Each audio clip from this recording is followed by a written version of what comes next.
This is the Lone Creator YouTube. We hope this video helps. You need the Google Assistant app and permission to use the mic. Install and sign in now. Once done, open settings to allow microphone and background app refresh, because Assistant must listen and run in background. Next, add a shortcut to home screen or create a Siri shortcut that launches Assistant. This gives one-tap access. Make sure notifications are allowed so prompts appear. These steps set up the essential bridge between iOS and Google Assistant. Now configure the app so it knows who you are and what to control. Open Assistant settings, confirm your default Google account, and link smart home devices if you have them. Turn on personal results and voice match so responses use your calendar and contacts. Then, create or edit shortcuts.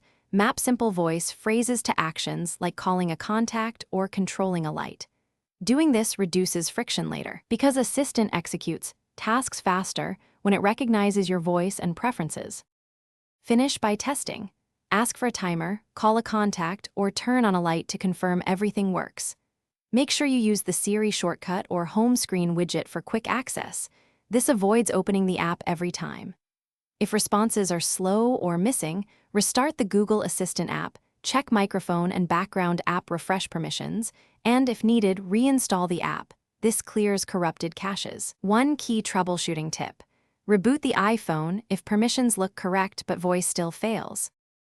Thanks for watching. Consider subscribing if we helped you.